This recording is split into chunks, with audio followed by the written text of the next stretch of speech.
Larry, I want to start with the Robin Hood Foundation because you were also chair of that, and it's in its 30th year this year, helping New Yorkers. Yes, well, thank you for allowing me to talk about that. Next week, we will celebrate at our benefit the 30th anniversary of Robin Hood, who's invested $2.5 billion to alleviate poverty and to elevate our neighbors from poverty in New York City. And each and every year, Robin Hood invests about $100 million in 200 community partners throughout New York City in order to invest in early childhood, in K-12 education, in job training, and in basic survival. And in addition, Robin Hood's very proud to have formed partnerships that can target resources towards welcoming our veterans 5 years ago and bringing them back into the workforce, to create a special fund for early learning, as well as to bring technology into the education world. And Robin Hood has been about leadership in New York City as well as partnership, and we're thrilled to be honoring Bill and Melinda Gates at our 30th anniversary next week, in which we will be honoring their leadership in the philanthropic community. And of course, the board of Robin Hood is being led by you because you're the chair, so it is a testament to your leadership as well, and the fact that the board doesn't obviously, take any of the proceeds for any of the operations. It all goes towards the charities that are chosen, and the gala next week is not the only way people can get involved. It's just one of the ways throughout the year. Sure. Well, the best investment I will talk about today is the investment in Robin Hood. Throughout our history, for every dollar that's been invested in the community, we believe that there's been about $12 of benefits measured in terms of lifetime earning opportunity, additional life expectancy, and then social benefits. And you're also right in saying that 100% of the donations that come in from outside the board go straight through to the community partners and the work that we do. The board covers all overhead expenses. If people do want to get involved, robinhood.org will direct them that way, or we would welcome their participation in our event next week. All right, well, a little bit of a turn now towards the markets and some of your amazingly interesting positions, including Tenet Healthcare, 18% ownership of Tenet Healthcare. It's one of your largest positions. What do you make of the recent changes? Are you happy with them?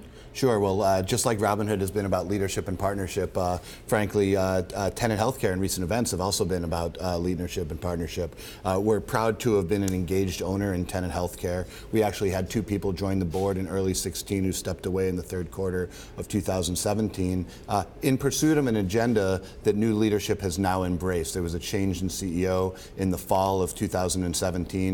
The stock has more than doubled, or added about $1.7 billion of market value since the management change. But we do believe that the best days for Tenet are ahead of it. The agenda that Ron Rittenmeyer and the team are leading is a simple and logical agenda. Number one, to improve patient satisfaction with a focus on quality, including tying management incentives to quality, not just to earnings per share. It involves better capital allocation. It involves cost cutting. There's been $250 million of cost cutting to date, and we believe that there's another round that could and should happen. And then, of course, they're looking at divesting non-core assets, including their Conifer business, and we expect an update in the next 3 months on that as well. How much can Tenet get for Conifer? The market will, of course, determine that. What we do know is that in the short period of time that Ron and his team have been running Tenet, they have already improved the profitability projections for Conifer by about 15%. And we know that the best way in order to achieve full and fair value for an asset is to have a credible path to run that for value independently, as well as to, of course, offer it to a series of financial and strategic buyers. And so we will see. We do believe that Tenet, as a third-party revenue cycle management company, independent billing company, is a valuable asset, but it absolutely does not need to be owned by Tenet. In fact, all of Tenet's customers have been attracted, other hospitals, by the belief that it is not core to running a hospital that you need to do your own revenue cycle management. We certainly think Tenet can eat their own cooking there as well. Right. Well, you haven't talked about the stock in 4 years, but you have owned it for 5.5 and don't plan on doing anything with it anytime soon, despite a huge amount of debt. Well, we did run a proxy action, or initiated a proxy action in February this year. We put out on a website our views. We said we didn't want it to be a campaign that distracted the momentum from the current management team. We simply wanted the ability for shareholders between annual meetings to have some say and some voice. The company's board heard the request not only of ourselves but other shareholders, put in a special meeting provision. But you're right in saying that we have not talked publicly on television or otherwise about Tenet in quite some time. And frankly, we're a little disappointed it took the legacy board so long to focus their time and attention on that which is necessary to revitalize Tenet. But we are, like other shareholders, thrilled now that there does seem to be the appropriate pace of board refreshment and time and attention paid. Staying in the general area of healthcare, you own $1 billion worth of Shire. What's the best outcome for Shire? Well, it does look like that is moving towards a deal with Takeda. And one of the ironies in this market is that many companies are being bought, financed by the inefficient balance sheet of the target. Shire went out and they bought back Salta. They paid quite a fancy price and a fancy premium for that. And we see oftentimes that boards and management teams tend to want to accomplish that which is on a consultant's strategic plan at any cost rather than looking at returns on capital. In their efforts to delever, they promised the market they would bring leverage down to 3 times, but now that they were there, they had every opportunity to repurchase their own shares at single-digit multiples of earnings per share. Takeda's come along and as a smaller company recognized that not only are there synergies, probably $1 billion by combining the two, but also that one can access very, very cheap capital through the debt markets, and Takeda will transitorily increase their own debt in order to buy Shire. We do think that deal is about 35% accretive to Takeda shareholders. Takeda stocks come under significant pressure because of all the equity to own. So we are optimistic about that pro forma equity, and we do think that that deal is trading at quite a wide arb spread to reported deal prices. So I do think that deal will get confirmed, and we hope to see that soon. You have spoken about the distributors, Bergen, for example, and McKesson, sure, which is your larger holding. Yeah, McKesson's by far our larger holding. They've had a few rough sessions. Have sure, you been nibbling more, buying more? Your philosophy isn't changing, I assume? Our philosophy is not changing. While we don't comment on day to day, certainly our attitude is that we are positive on them, and certainly our attitude has been to add over recent weeks in those positions. Some of the noise is because we do expect that President Trump and the HHS and the FDA to come out with certain proposals later on this week or later in the month that will try to address the rising cost of pharmaceutical prices. As we said at the IRIS Own conference, if one actually looks at the data, there is absolutely examples where individual drugs have seen usurious price increases, which is frankly unconscionable from those industry players.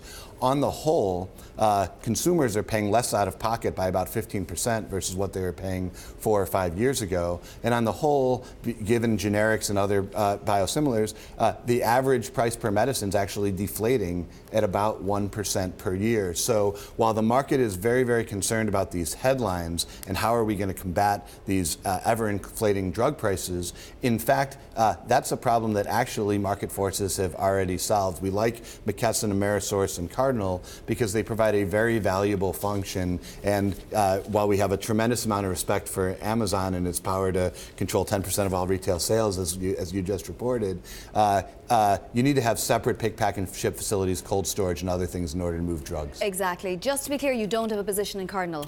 Our biggest positions are McKesson and Amerisource. All right. I want to get to a couple of companies that maybe we haven't heard so much about. First Sure. Data is one of your positions. Why? Sure. So First Data is it's a reverse LBO, KKR LBO that, and I believe 2006 or 2007. And not unlike the theme that we've been talking about, there was several different leadership regimes at First Data in order to help accelerate growth. But under current CEO Frank Basignone, as well as Himanshu Patel, the CFO, the company has really found its footing. Last quarter, they just announced 5% organic revenue growth, 10% organic EBITDA growth, and the company is trading at a single-digit multiple. We believe it's trading at between 9 and 9.5 times 2020 earnings power. The company is almost back to its leverage targets by the end of calendar 19. They will be about 4.2 times leverage. Their largest competitor, WorldPay, is 4.7 times leverage, so they'll be well within what is normal for a payments industry. And while people may be looking through a rearview mirror and thinking that First Data is disadvantaged and or struggling under its debt load, the company's had 8 straight quarters of wonderful momentum, and we see the momentum actually accelerate. And you've no fear of KKR being involved there and there being an exit anytime? There's always a time arbitrage, right? So we were involved with HCA Hospitals when KKR and Bain Capital and others successfully LBO'd that, but it offered not only, the market was in fear of that overhang. One of the best bets to make is that 3 years from now, 3 years will pass. And we know that if people are worried that sometime in the next 3 years that KKR will exit its 50% stake in First Data, then over that 3 years, that discount will amortize, and through our investment horizons, we will see full and fair value in First Data, which we think is quite honestly double from where the stock is trading today. Want to ask you about your position on Newell. Starboard came out with its strategic plan, 172 pages. Yes. You've read it all because you have a position in Newell. Yeah, we did appreciate the level of detail that went into that. Again, Newell was another example of contested leadership where other engaged owners, including Starboard, including Icon, got involved, rolled up their sleeves, and decided there needed to be board change. At Newell, we support that process of change. We appreciate, even though the proxy fight was over, that Starboard would actually still publish their work. All parties agree that margins have quite a healthy way to go, that the integration can be done better, and at the core, Newell just came out with a plan that says that they're going to sell $10 billion of assets, 2.2 is already done, they're going to buy back 40% of their shares. If one runs the pro formas on what they said they're going to earn at least $3 as a less levered, more efficient company, and the stock's trading at 9 times earnings. Are you concerned about the board at all? Another prominent activist came out and said that Newell had basically done a deal with the devil on this board. I think if one looks at the track record of Carl Icahn, he's been a value creator. We also own the shares of Hertz, which, while it's been a bumpy ride, we ultimately believe that engaged ownership will create value there. And so, frankly, I think there's a lot of us in the industry with humility that would love to trade historical track records with Carl Icahn. So I think that these things make for good TV. There's no question that having owners would have real skin in the game, involved with the governance and the direction and the strategic review of these assets will, in our opinion, lead to better outcomes than have disinterested parties with entrenched interests. So we welcome the involvement of both parties, and we believe that the settlement that they reached was certainly logical so that all parties can move forward. Okay, eBay. Is another position. Why eBay? What's the reasoning behind? Why is it undervalued? Sure. So many people think about eBay as, when we looked at eBay first 10 or 15 years ago, as the auction site. They've done a wonderful job of reformatting the store, recataloging the site, and so their GMV and take rates are actually accelerating. They had slightly lower take rate in the first quarter, but their GMV nonetheless accelerated. They will change the way that they're doing their payments over the course of the next 2 to 3 years. That'll add about 50 cents a share to earnings. So pro forma for that change in payments that one can pull in today, stock's trading at a very undemanding 12 or 13 times earnings for what we do believe is a long-term durable competitor. And we believe eBay is a technology company that many sellers will want to partner with in the future. So they're growing nicely. Management, they bought back $7 billion of stock in the past. They're going to buy back $7 billion more stock in the future. And again, share purchase isn't magic pixie dust. It's not a panacea. But when it's repurchase of a growing undervalued company, the remaining long-term holders, Glenview included, will be better off by owning an enlarged percentage of a company that's therefore growing faster. We have to wrap it up, but I do want to ask you, you're about 170 long, 90 short. In this market, is it easy to find value? Have we peaked?